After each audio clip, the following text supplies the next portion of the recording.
Mute and we'll start, okay? The broadcast is now starting. All attendees are in listen-only mode. Okay, good morning everybody, or good afternoon, or good wherever it is, whatever time it is where you are. The way this is going to work, I'm reliably informed, is that I will talk for a little while, showing you some slides as I do so, and then after I finish talking, we will enter a kind of Q&A zone in which you can submit questions through the little screen at the side of your Citrix box, to which I'll respond, and we'll have a discussion. We're trying to see if we can open the sound up to everybody. We'll see how that goes. So first, a little bit of introduction from my side. My name's Jonathan Cave, and I am a member of the economics department at the University of Warwick. And significantly also in terms of this particular webinar, I'm the economist member of something called the Regulatory Policy Committee of the British government, which scrutinizes all the regulations that the government passes, or at least scrutinizes the economic case for those regulations. So I'm not responsible for any of the regulations. But in particular, one of the things that I have increasingly had to look at in that connection is how these regulations affect and are affected by the emergence of new forms of enterprise in the sense in which this particular project has codified it. Now, in general, the things we're interested in are digitally enabled business innovations. Not all of the innovations, of course, and not the most important of the innovations, take the form of goods and services, digital goods and services, or the networks and technologies that are used to provide them. But the use of these technologies has transformed pretty much every sector of the economy and is doing so more and more, either directly through the use of web-enabled e-commerce and supply chains, or indirectly through the emergence of things like blockchain business models and other technologies that change the relation between businesses and the policy environment in which they work. At the same time, there have been a number of developments in the economies and policy postures of particularly European countries, but also of countries in other parts of the world, that have put stress on or attached a lot of hope to new forms of enterprise and digitally enabled business innovations, in particular new forms of business model, because many of the economies around the world are affected by the current global recession. There's a lot of hype, but also a lot of fear attached to the use of new technologies.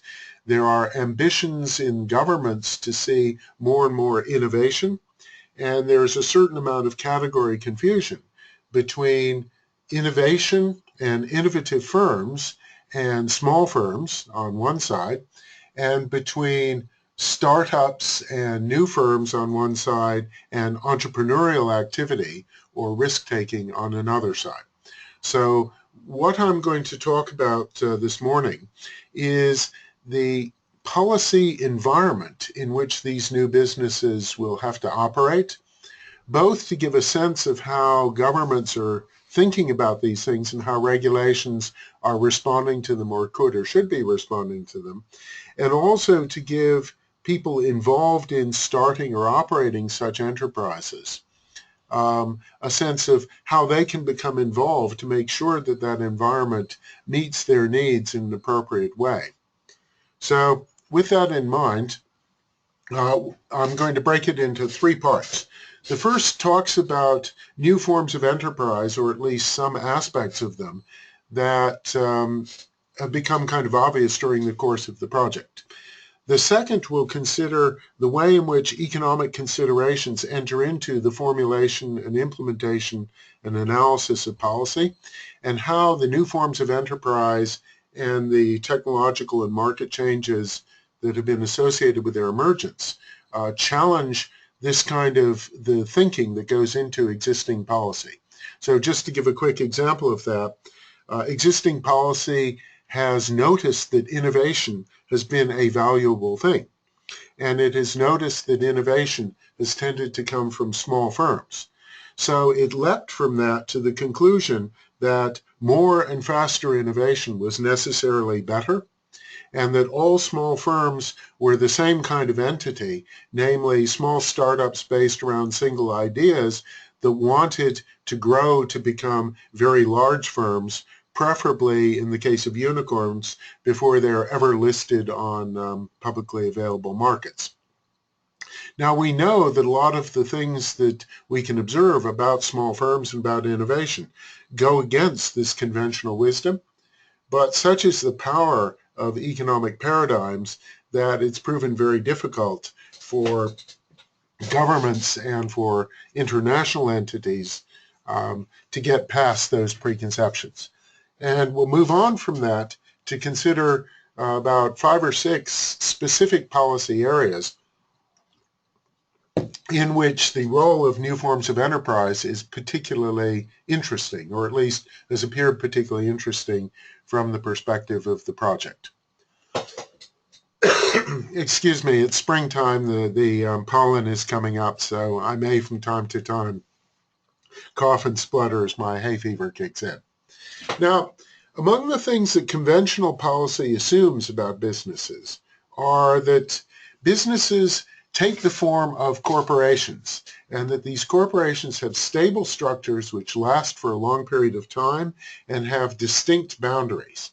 And the point about having these corporations is that they provide a platform in which people's activities can be organized. So, for example, the people who do the innovation can spend time and resources in doing innovation, knowing that there will be other people who will come afterwards who will do the productization, marketing, and various other things, including regulatory compliance and so on.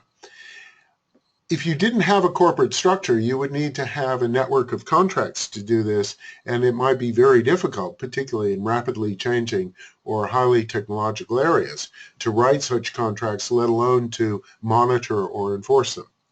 The other thing that corporations do is that they serve as legal persons. They can become liable for the consequences of what they do, which gives them incentives to control certain risks. For example, privacy risks associated with holding personal data on the people who use their services. Another thing about corporations is that they have been developed over hundreds of years to separate ownership from control. The reason being that the owners of the firm provide this necessary input of capital and are the vehicle through which the performance of one firm is compared to and made to compete with the performance of other firms, which encourages firms to operate more efficiently and effectively. On the other hand, those who control the firm are typically those who know a great deal about that specific firm and are close to where the action is. And it's proven to be efficient over many years to separate these to a degree, and that degree takes the form of the financial markets through which capital and control interact with each other in determining what actually gets produced. So, to give a concrete example again, in the old days, under the old structures, if a firm like IBM wanted innovative engineers, they would hire them and keep them on salary. They might give them some participation in patents on the intellectual property that they created, but typically those products belong to the company themselves. However, if you're in a risky business, you may not wish to become employed by a large corporation, because that large corporation may go bankrupt. The corporation may not be able to afford wages for you and may find it more efficient or effective to give you a share of whatever prize the innovations involved in that corporation create. It may be that where an entity works only in conjunction with other entities, for example, providing services over a cloud platform that interact with other services, that my payoff may depend on your activity, and you may work for a different firm.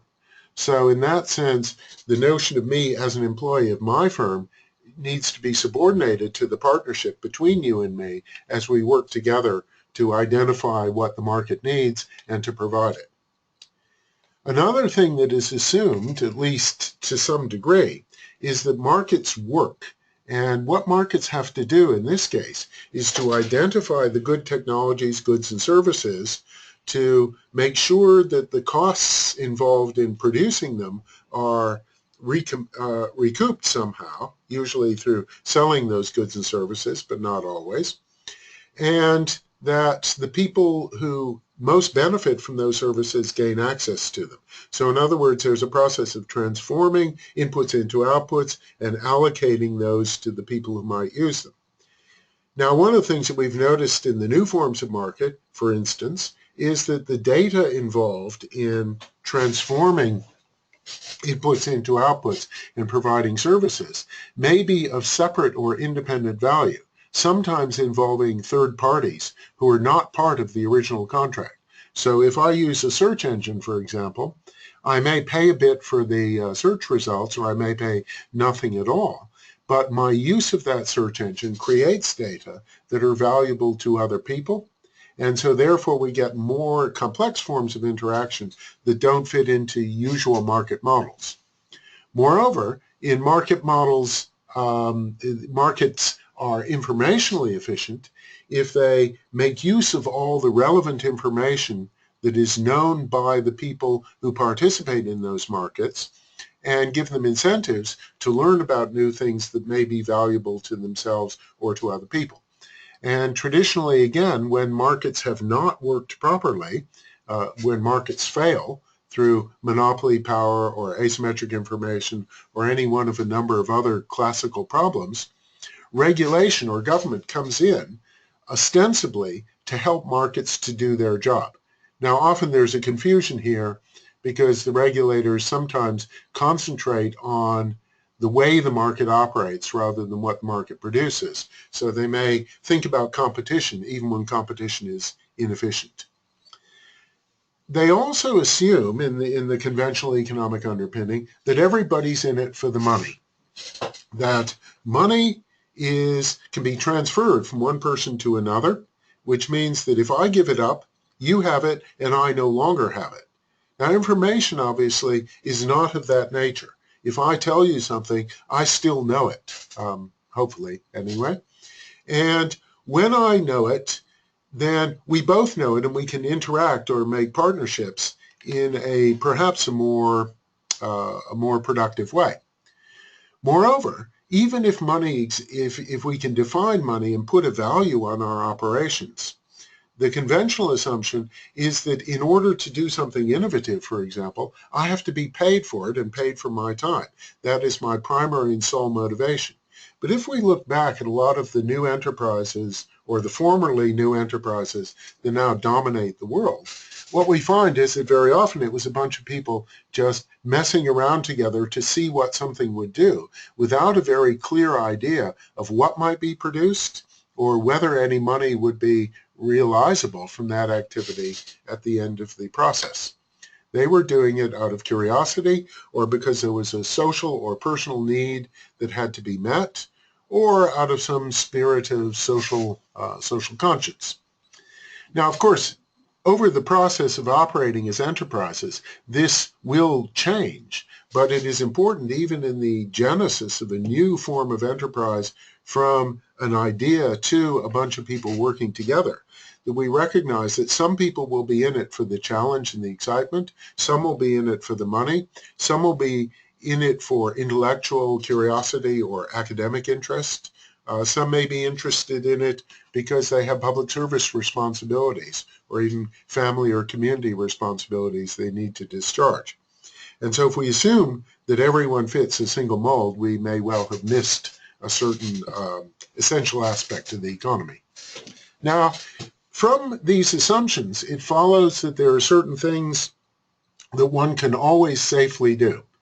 One of them is that burdens, the burden of regulation, for example, and costs should always be made as small as possible. And that is independent of whether they fall on new forms of enterprise or old forms of enterprise. To the extent that the old corporate forms of enterprise exist, have grown up in, and are adapted to a world of certain kinds of regulation, almost by definition, a regulation will hit them less hard than it hits a new form of enterprise or a different type of business model. And therefore, if we simply minimize these things, it may have the effect of helping the existing forms of business more than it helps new forms of business, and in the process inhibiting their evolution. Another thing is just at the technical level, we have tended to assume, and you can see this reflected in policy, that connectivity between people in the internet-mediated society, or connectivity between businesses or between markets, should be made as rich and as dense as possible and as fast as possible. Communication should be as fast as possible, and any form of complexity that emerges from the operation of people in the network should be encouraged and allowed to proceed. Now, one of the things that we know, just to take one example of this, is speed. Many countries have realized that high-speed broadband infrastructure is particularly important. And the technologies that have tended to be adopted in Europe are asymmetric broadband technologies. In other words, they are end-user orientated technologies designed to help people download content from remote, highly capable data centers and content distributors. But of course, if you're starting a business or trying to run a business online, upload is as important as download. It may be more important than download, because if your site loads slower than somebody else's site, or if your transactions are interrupted by a dropped connection before your customers can actually complete their payment, you will find that you very rapidly lose business. Moreover, if we raise the general level of broadband speed, which has been happening in most European countries under digital single market and other national initiatives, the difference between being right up with the fastest speeds and being 10% or 20% behind the curve, the difficulty or the handicap that a business with slower broadband suffers increases as general broadband speed also increases. So in other words, if everybody else is operating at symmetric gigahertz up and download speeds, and I'm still operating at ADSL speeds, I am much more isolated than I would have been had everyone else been operating at, let's say, fiber to the cabinet speeds. It's also an assumption that innovation and growth are useful things to do. Well, this creates a certain kind of paradox, because almost by definition, innovation, creating something new, involves risk-taking, and the risks may not pay off. Growth involves a transformation. The growth of a single firm to a large corporation changes it from something driven by a small, intimate social network to something which is much more dispersed and where people's roles are much more specialized, and their ability to communicate and coordinate may be somewhat weaker than it was before. Now, this is a practical matter because it means that when you start a new enterprise based around a particular idea, you will have to bring in certain skills and competencies, for example, around marketing and accountancy and production and logistics and so on, that will come from a different cultural place than your own.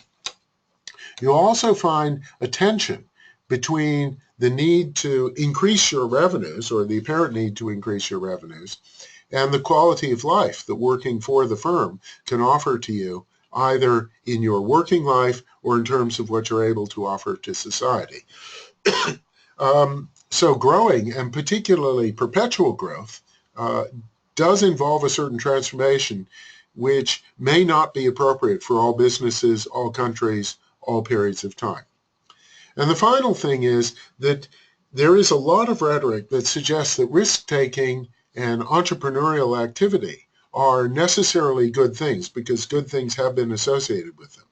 But if the risk-taking is not well thought through, or if some businesses and some individuals or some regions are less able to take risks than others, then their natural tendency will be to take the smallest possible risks, to go to the low-hanging fruit. But if you go for the low-hanging fruit, you'll find it a very crowded area, and so the return that you will get on your risk-taking may be much lower. Now, to a certain extent, stepping back from this a little bit, I teach in an economics department, and I teach business students, and I teach policy students, and we feed them this orthodoxy, and they then go out into the world and try to apply it. But when they apply it, that produces these very new forms of business that undercut the truth of almost everything that I said up above this bullet. And this is made worse by the speed of communications and the very intense attention that is paid to these new forms of business and to the digital transformation of individual businesses and the economy as a whole. One part of this takes the form of bubbles in financial markets or herd behavior, wherein everybody assumes, for example, that the Internet of Things will be the next big thing and invests huge amounts in it, or lets lapse other forms of business enterprise that don't have an IoT flavor, or where they assume that big data analytics will be the way to conduct business in the future and invest a lot in big data analytics and in the process let go of other things that may continue to be productive. But the same crises and disruptions of evolution create windows of opportunity. And those are the things that I would like to talk about. But before I do, it's worth remembering why economics in particular has this power. This is a sort of argument for my discipline as much as it is for the way in which governments think about businesses. And so there's this quote here, which some of you may recognize is coming from John Maynard Keynes. I'll just read it. Practical men who believe themselves to be quite exempt from any intellectual influence are usually the slaves of some defunct economist. Madmen in authority who hear voices in the air are distilling their frenzy from some academic scribbler of a few years back. Now, of course, the process, the neoclassical orthodoxy that I described that governs economic policy in the EU, in America, and to some extent in the emerging economies in Asia and South America and so on. These came from reflections on a world which has now passed away. This is a slow process, and so they're pursuing a vision which is no longer there. However, the new challenges, whether it is bitcoins or blockchains or Internet of Things, any of these are generating new branches of scholarship, and so new forms of economists, new forms of academic orthodoxy are continually coming forward. And one of the most exciting aspects of the new forms of enterprise is the way they challenge the existing thinking and allow us to perhaps have a window into what policy does. Now, the way in which this works is that economics tells us something about why people do what they do. And so broadening it out from trying to make money to trying to make the world a better place is one of the things that economics can remind us to do if we apply it carefully. It also provides money not in the sense of a universal motive, but as a common basis of comparison between people. And it tells us a lot because it generates a lot of data about what kinds of things are likely to work and what kinds of things are likely not to work. And in the process, it allows us to define and assess the policies that we might use to repair failures in the market. Now, when we apply it, we apply certain levels of analysis. And within the project, we've had to consider this because the stories that people tell, the images that are before them, and the experience that they have when they set up their own business takes place at a very micro level, at which certain kinds of theories are applicable, theories of rational behavior and behavioral economics and so on. There are, however, things that happen at the sector level, which is where standards are set, for example, and where markets are defined. And there are things that are defined at the country level or the European Commission level. Each of these has its own form of analysis. Now, I won't waste a lot of time on the technical aspects of this because I know that I'm prone to doing that anyway. What I did want to say, however, was that when policy is directed towards these sectors, it's not directed towards them simply because they exist, although it may seem like that. When a government intervenes in private activity, in particular when the European Commission intervenes, it has to do so on the basis of market failure. And there are different ways in which markets can fail, and it's important to remember what it is that government intervention should accomplish, because that can provide a useful platform for intervention for people who are practitioners in these new sectors. Now, governments have long-standing relationships with businesses who help the governments to understand what needs to be done and how to go about it, and in some cases help them to deliver it. So what I mean is the large established incumbent businesses, particularly in this ICT-rich domain, the telecommunications businesses and the large hardware and software firms, they interpret for government these things that are happening in the world, and therefore they largely set the agenda, and they sort of control what happens. Moreover, in many cases, if you take something like the need to deal with fraud and abuse on the internet, or to control the operation of financial markets, it's only these businesses who can effectively intervene in what individuals are actually doing. In other words, they are providing regulatory services themselves, either through their outsourced or compelled activity, like the people who administer the domain name system, or through the formation of self- and co-regulatory organizations, which set standards, collect information, conduct analysis, and do other things which help the mechanism to operate. The tools that governments use to control what happens are things like property rights, because unless we have property rights, for example, if all data were freely available and no property rights attached to them, then it would be very difficult to get people to develop and explore new ideas, because they would have all the cost and none of the return. And that would be true even if they were not motivated by money. But if you have property rights, you can then have markets. And if you can have markets, you can invest capital in advance in order to get a return later on, and so on.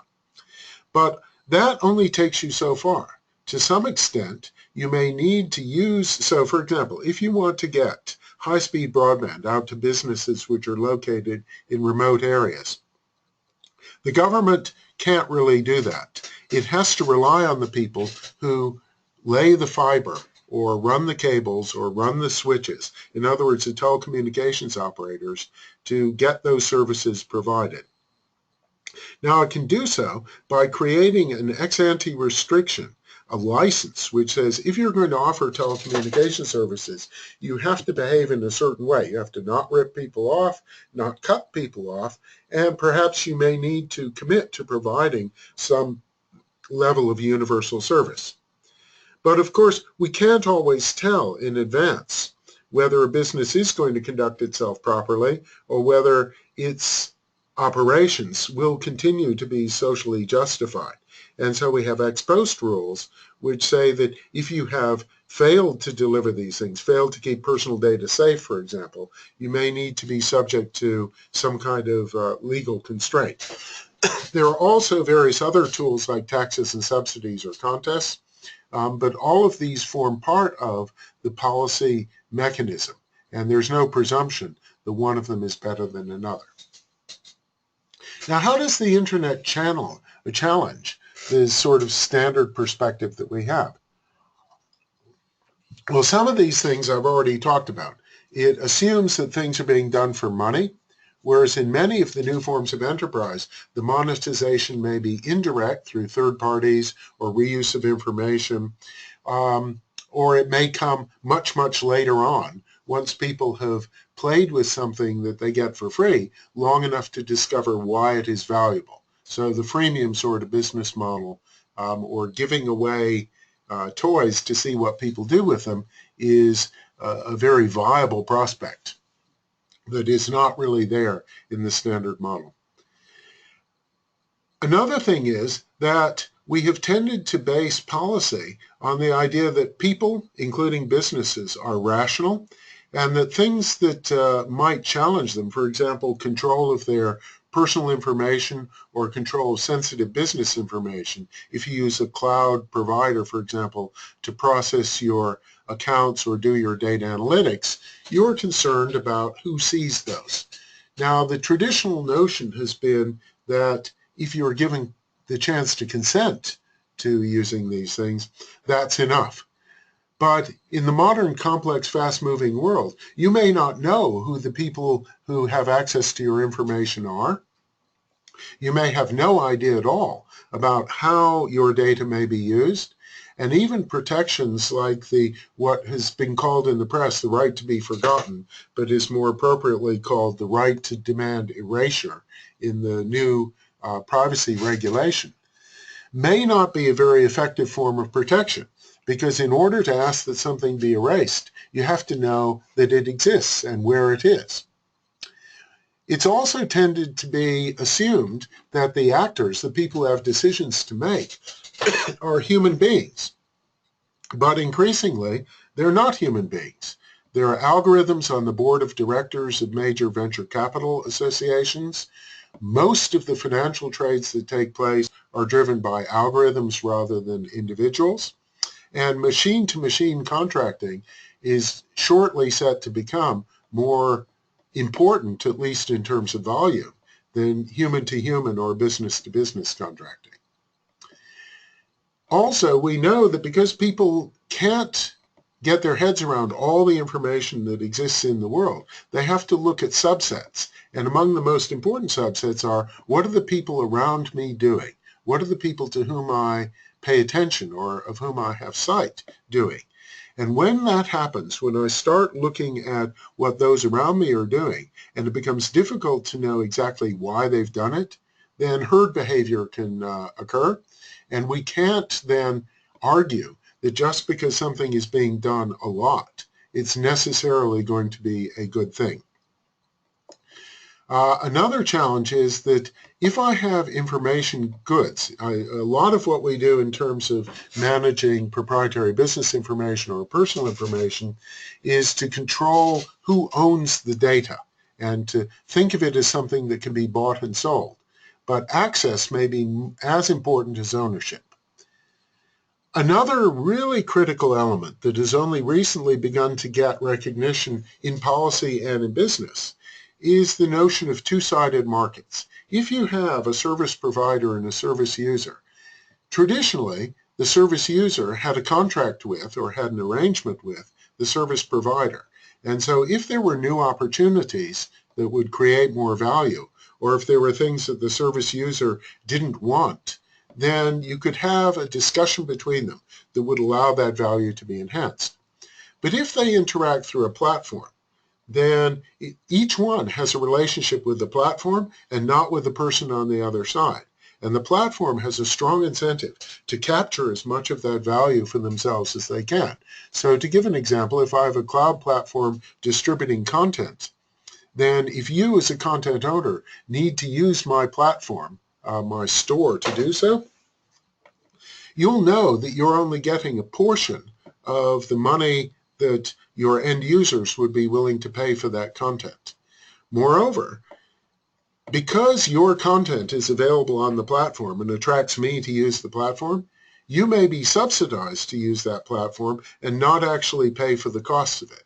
If that's the case, another content provider who isn't part of that subsidy arrangement won't have access to the same set of users, and that will distort the markets. So the power of these platforms, the power, for example, of telephone companies in an internet that has nothing to do with telephone lines, has become one of the pervasive phenomena because we've been accustomed not only to paying attention to and regulating the large infrastructures, but on relying on them to do things like deliver high-speed broadband.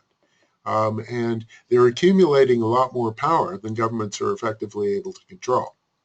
Now, there are other things, but I won't talk about them because I would like to get on and talk about some of the specific policy issues. One thing, however, that I will mention, just because it is another assumption that people have, which is often refuted by experience, is that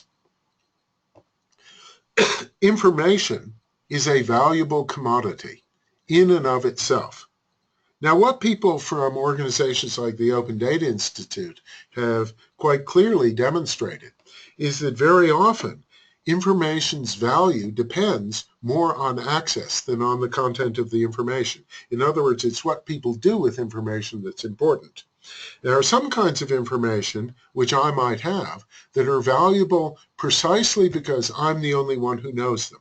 In other words, it's insider information that allows me to make a move before other people have determined what it is that I'm going to do. If I'm a small business with a bright idea, then if I can't protect that idea, or if I can only protect it through patenting, which in effect publishes it to the world, I may never get a chance to get a good return on that because somebody else will have copied the idea or improved on the idea before I have a chance to get people to use it long enough to know how best to use it. There are other kinds of information, for example, standards, which are more valuable the more people know them. Because, for example, if it was technological information, if I'm the only one who knows it, the market won't necessarily make capital available to me. But if I spread that idea around, then people begin to realize that it is valuable. So this idea that information is valuable in and of itself is perhaps not a very reliable one. Now, at the bottom of this slide, there are three game matrices. These two constitute a game called Prisoner's Dilemma. Prisoner's Dilemma has the property that you have two actions, let's call one selfish and one unselfish, or one traffic shaping and the other one net neutrality. And there is a world, there is a possibility that traffic shaping is the cooperative form. In other words, if I move from the cooperative action to the less cooperative action, I help myself a little, but I hurt other people a lot. So if traffic shaping helps to make efficient use of network congestion, network capacity, then engaging in traffic shaping is a cooperative activity. It hurts me a little bit compared to taking on this excess volume of traffic, but it reduces overall congestion. On the other hand, it may be that net neutrality, by opening up the market transaction from end to end, is in fact the cooperative action. The key point, however, is that in choosing S rather than N, in this case, player one benefits by 1 and hurts the other player or players by an amount 3. And that's true here as much as it is here. In other words, it's true regardless of whether the other player is following shaping or neutrality, or the cooperative or the uncooperative mechanism. So each one has a single action they would like to take. Now, suppose it's the case that the world is either like this or it's like this, in which case the cooperative action is playing in a neutral fashion as opposed to the cooperative action playing in a shaping fashion. And suppose it's the case that one player, me, for example, knows which of these two is the true situation. Now, if I use my information and you observe what I do, in this world, if this happens to be the way the world is, I will play N because it is the selfish, the rational thing to do.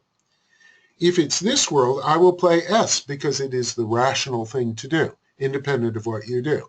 When you see what I have done, you will infer my information and you'll behave accordingly. So we will get 1-1 no matter which world we're in. On the other hand, if I throw my information away and flip a coin and randomize it, these are the expected payoffs or returns, and you can't do any better than to randomize yourself. So in that case, using information leads to a strictly worse outcome than not using the information. So as long as there are at least two enterprises involved, information may be positive and may be negative. Now, I'd like to talk about a few domains of policy in which these challenges need to be addressed. The first one is the digital single market. Now, overall, there's this Europe 2020 strategy, which has many initiatives in it that are helping to, or at least intending to help, the process of digital transformation and digital business innovation. Many of these will be familiar to you: the Future Internet Public-Private Partnership, the Horizon 2020 Research and Deployment Program, the big flagship initiatives like Healthy Aging and Smart Cities, and the European Fund for Strategic Investment, or the so-called Juncker Initiative, that are trying to invest in technologically enhanced new lines of development and economic transformation. This had in it something called the Digital Agenda for Europe, which has now been subsumed by the digital single market with specific elements like the Free Flow of Data initiative that's about to be announced. The challenge of the Internet in this context is that regions, member states, the EU, and the world at large have different interests in this, and coordinating policy across them may be very difficult. So, as you're probably aware, the flow of personally identifiable information into and out of the protections of the EU has been one of the very testing issues of EU-US relations, not least because the large data centers and data analytics centers and transaction services providers, like the big credit card companies, tend to be located outside the EU. And that means that the data have to move back and forth across the Atlantic. There was an arrangement called the Safe Harbor Arrangement, which has just been struck down by the courts for reasons I won't go into, but it does create a certain degree of uncertainty and jurisdictional tension. So if the government is trying to repair problems caused by people's fear that their information will be compromised, they may not be able to rely on their member states or their governments to do it.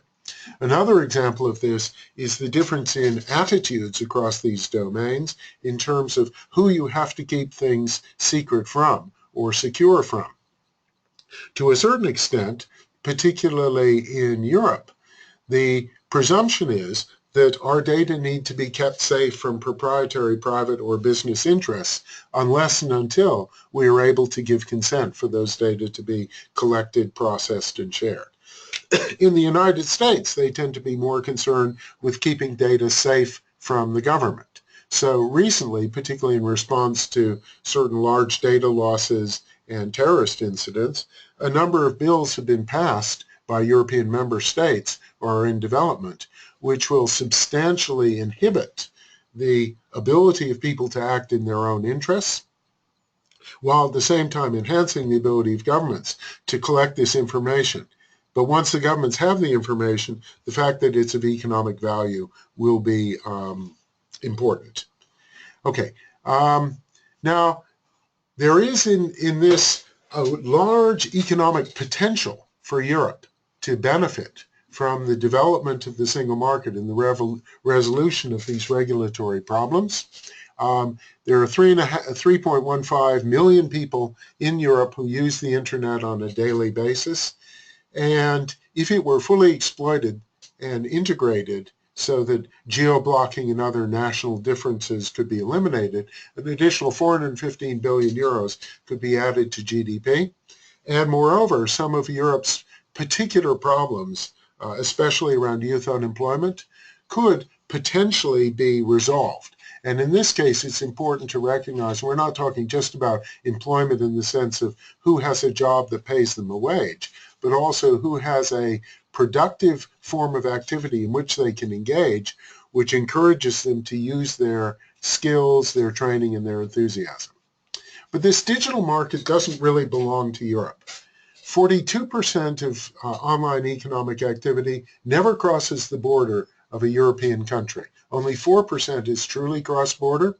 Now, you may have noticed that adds up to 46%. The rest of it goes out of Europe altogether, which means that the money is being earned outside Europe, and therefore the benefit of that activity is falling outside Europe.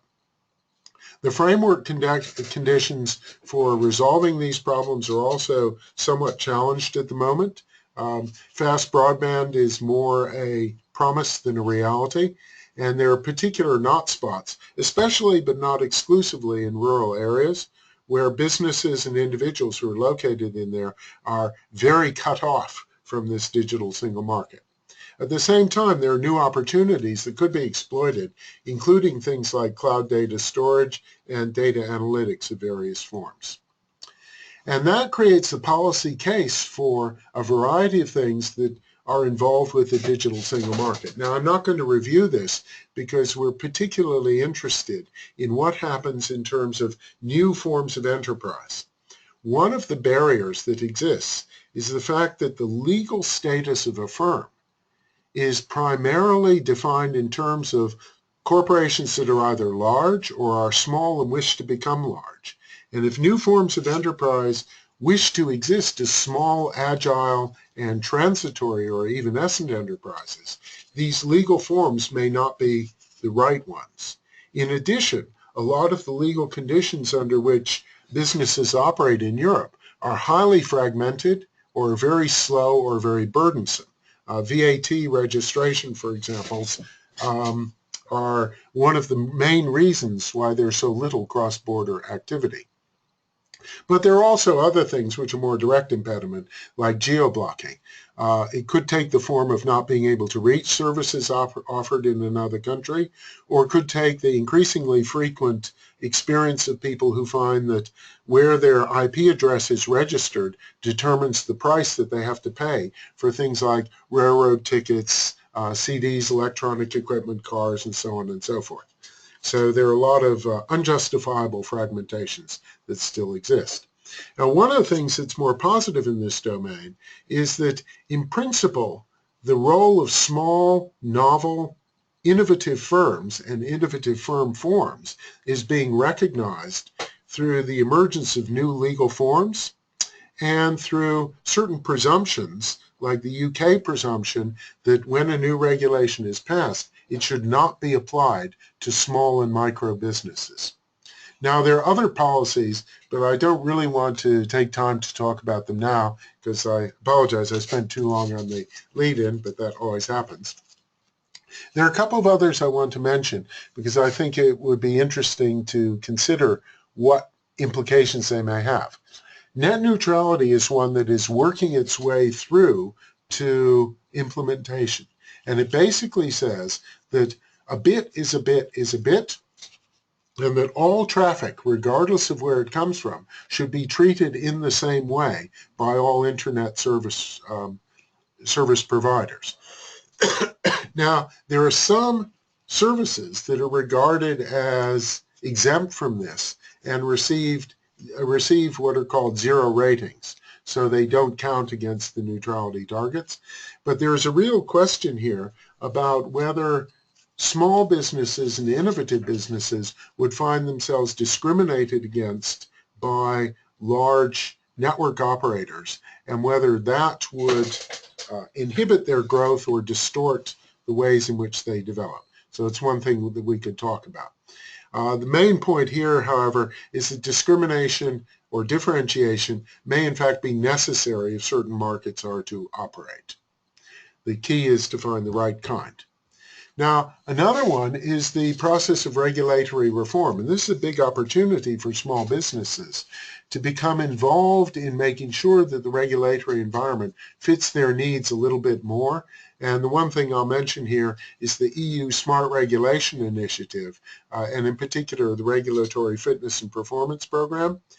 They are required to consult with all forms of business and to identify burdens, inconsistencies, and gaps, and to reduce or eliminate them, not just in the context of particular rules, but in the context of the set of rules that already exist. So becoming involved with the REFIT program and the new Regulatory Scrutiny Board is probably a very effective way of making sure that the particular needs of new forms of enterprise are recognized, and they're not just reduced to small and medium enterprise. Now, competitiveness is a very important policy driver, and there's a lot of money available for incubators, for boot camps, for sandpits, which are areas in which people can explore new technologies and share business models without being exposed to the harshness of open market environments, unless and until their products are in a good enough state. And in this context, one of the presumptions, which is the presumption that if small enterprises are important, that they should be supported in their operations at all costs, is a particularly dangerous one, because to a certain extent, what we learn from other economies like the US is that the importance of failure. That failing is how you learn. Failing together is how you learn to manage risk and uncertainty and danger. And it's an important part of your CV and the growth of social networks. So if you're protected from failure, really good ideas never get a chance to shine. Really bad ideas never get winnowed out. And so in some way, creating environments in which it's okay to fail is a particularly important thing to do. Now, I'll just mention a couple of others. Competition policy is based around the idea that you charge money for the goods and services that you sell, and that competition is a good idea in and of itself. But with many small enterprises, they have a networked form of interaction, which is not head-to-head competition with rivals, so much as it is a degree of cooperation, and there is a need to adjust policy to take that into account. And the final one I'll talk about is privacy and security, because almost all businesses need to use data in order to conduct their operations. Those data are reusable, and they may well fall foul of privacy regulations. We have a new privacy regulation that's coming into play, and a new e-privacy directive that is going to be recast as part of the telecom regulatory package. And those things will reshape the environment in which firms can operate as data controllers. But big data have thus far tended to be the property of large firms and have been manipulated and analyzed by those large firms.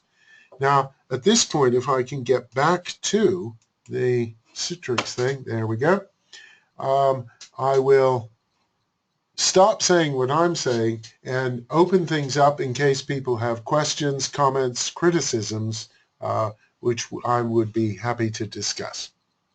So now, how do I actually do this? Yes. Oh, I guess I just wait for things to show up on the chat line.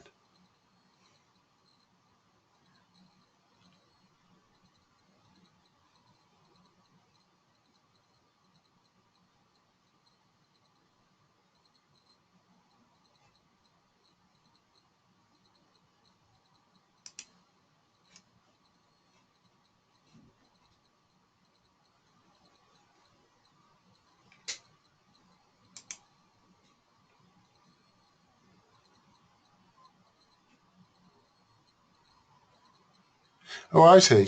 You'll have something which will allow you to raise a hand or ask a question.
Okay. There's a question about the time frame of policy and the short-term investment and infrastructure decisions with a 20 to 40-year horizon. Now, some of the policies are very, very short-term indeed. And in a set of policy recommendations we created for the project, which will shortly be publicly available, we differentiated between things that can be done very shortly this year or next year, things that would happen in a 5-year time frame, and things that would happen in a 10 to 20-year time frame. I think that things that's changed the framework conditions, for example, a new legal status for small firms, or changes to the way in which financial markets are governed or regulated to increase the availability of suitable forms of finance. These are things which need to be put into place within the next 3 to 5 years, but will have disruptive effects lasting for about 10 to 20 years. One of the tricky things here is that a lot of the innovations that appear to be coming, for example, the use of blockchain-based business models, will take quite a long time to operate and will not operate in a monotonic way. In other words, they will trigger other forms of change. Now, the other thing is, how long is the time horizon that the governments have to implement these policies? I think that one of the difficulties that we've seen is that many of the EU instruments operate over a fairly slow time horizon, with the almost inevitable consequence that by the time they start delivering results, the conditions have changed. So the Future Internet Public-Private Partnership might be a good case in point. There was that, and a number of other policies were heavily orientated towards the existing Internet as it was then conceived. And we now see more and more things happening that involve electronic communications, but don't involve the Internet per se. They may be ad hoc networks, they may be mobile networks, and to that extent, I think that if you put in place commitments over a 3 to 5 year period in technological domains where innovation is happening much more rapidly, the danger is that the policy changes within the European framework become almost an irrelevance because they take place outside. Now, in terms of how fast things will develop, I'm speaking from the UK. So from our perspective, an awful lot's going to happen by the 23rd of June when we have our referendum, according to which we will either remain in the EU or depart from the EU. So in that sense, I'm seeing a lot of these things as operating in the sort of near term to medium term. I think in terms of new forms of enterprise, it has proven remarkably difficult to get European financial markets and European policymakers to recognize the fact that business, and particularly business model and service model innovations, are necessary and need to take place. I'd like to think that it could happen in that same sort of 5 to 10 year time frame, but history's against it. The only thing that might happen is, oh, I see. Yep. Sorry, I've just been reminded of the fact that what you're seeing on the screen is the Q&A box and not anything else. No, I'm not quite sure how to. Oh, there we go. No. Oh, now I've made it disappear. Okay. Now, the other thing is, of course, that different member states have different time horizons as well. And it may be that austerity in the UK will prevent, it certainly delayed and prevented the fruition of the broadband delivery, high-speed broadband delivery initiative. So that's as much of an answer as I can. Oh, I see. Okay, there we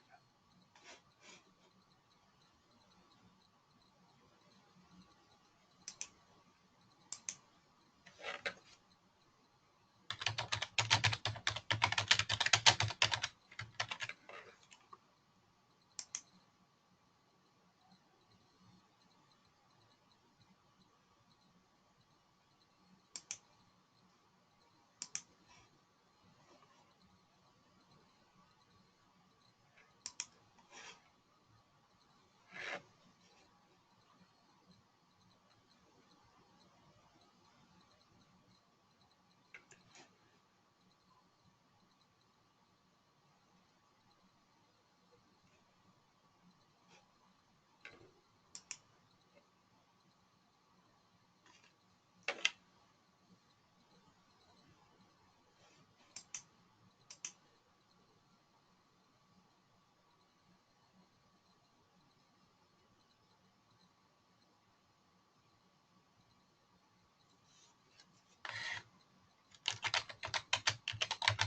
Okay, well, if there are no further questions, I will thank you all for your attendance and bid you farewell.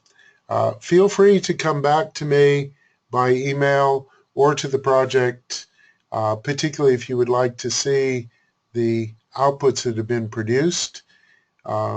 We produced a range of things, including things specific to enterprises themselves, but also things focused on policy.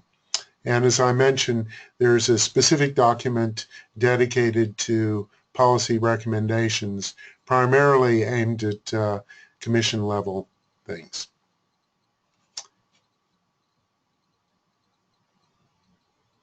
And okay, so let me just find a link for this.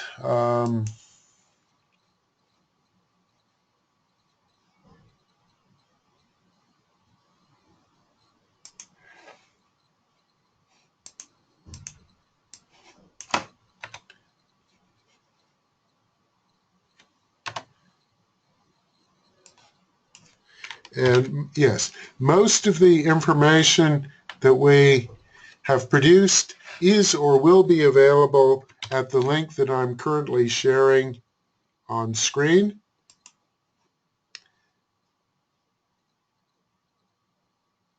And if you send in email to myself or to the project leadership, we can certainly share with you specific outputs. And we'd be very happy to discuss them in more detail.